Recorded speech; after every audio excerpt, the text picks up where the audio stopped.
Hello बच्चों। तो आज हम हमारा एक्सरसाइज 2.4 का क्वेश्चन नंबर 6 सॉल्व करेंगे। तो देखिए इस क्वेश्चन में हमारे पास क्या गिवन है कि हमारे पास एक रेक्टेंगुलर नैरो रेक्टेंगुलर प्लॉट है रिजर्व्ड फॉर अ स्कूल, जिसको स्कूल के लिए रिजर्व किया गया है इन मोहाली विलेज। तो एक रेक्टेंगुलर प्लॉट है। तो सबसे पहले हम एक रेक्टेंगुलर प्लॉट ड्रॉ कर लेते हैं। तो मान लीजिए ये हमारा हो गया एक रेक्टेंगुलर प्लॉट।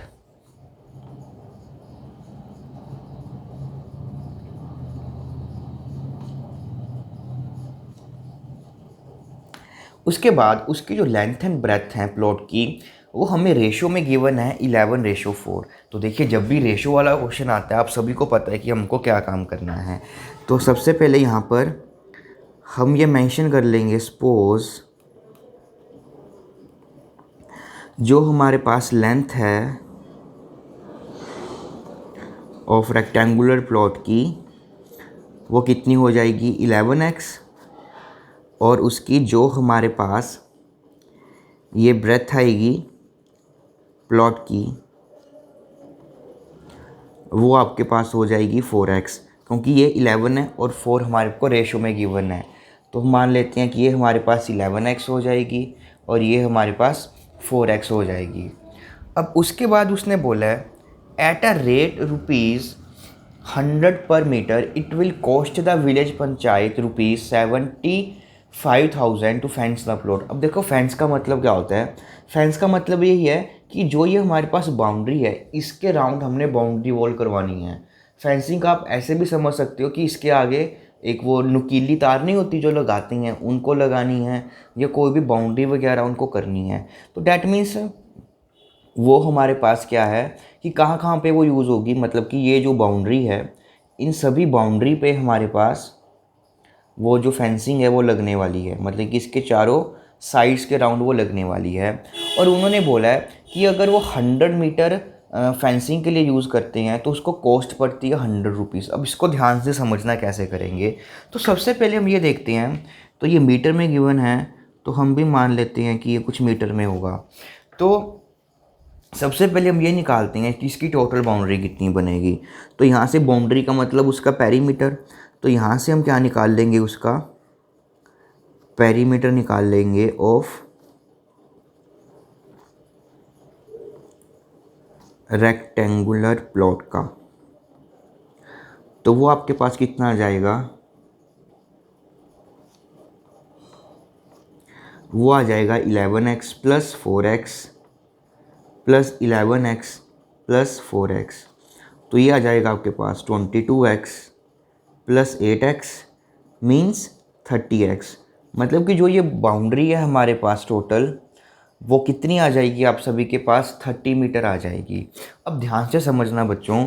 तो देखिए अगर वो हमारे पास यहाँ से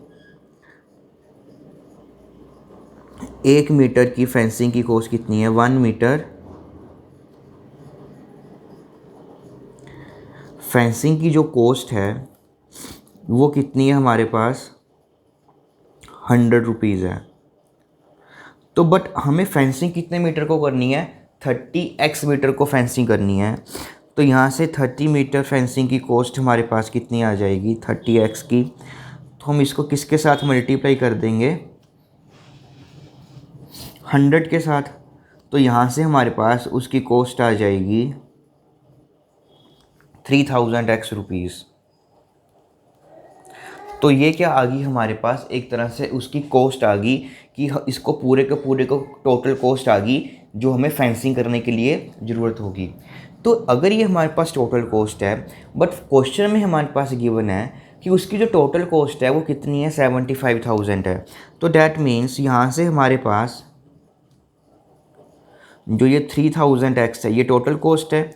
तो हम इसको 75,000 के क्या रख देंगे, इक्वल रख देंगे, क्योंकि ये कॉस्ट थी उसको टोटल फेंसिंग करने के लिए। तो इसलिए हमें इसकी टोटल कॉस्ट ही निकालनी पड़ेगी फेंसिंग के लिए। तो यहाँ से आपके पास x की जो वैल्यू है वो आ जाएगी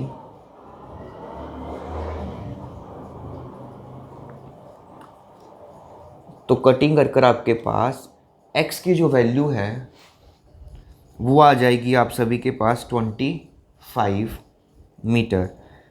सॉरी, ये तो मीटर में नहीं रहेगा, तो x की यहाँ से आपके पास सभी के पास वैल्यू आ जाएगी 25 आ जाएगी। अगर x की वैल्यू हमारे पास 25 है तो मीन्स उसकी हम लेंथ निकाल लेंगे, तो वो लेंथ आ जाएगी आप सभी के पास 11x, दैट इज़ 11 मल्टीप्लाई 25।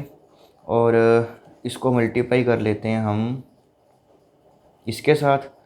तो देखिए, मैं आपको एक नया मेथड बताता हूँ मल्टीप्लाई करने के लिए, इजी वाला। हमने इसको मल्टीप्लाई करना है तो हम 11 को कैसे लिख लेंगे, 10 + 1 में।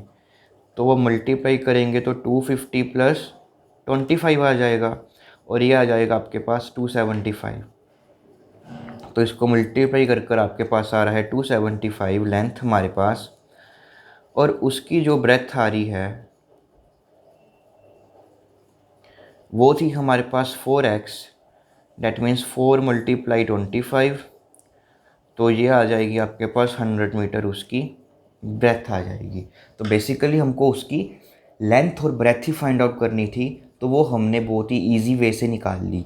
बट ध्यान बस ये रखना है कि उसकी अगर टोटल कॉस्ट गिवन है तो हमने अपने डाटा से उसकी खुद से टोटल कॉस्ट निकालनी है, और जो क्वेश्चन में गिवन होगी हमने उसको उसके इक्वल रख देना है।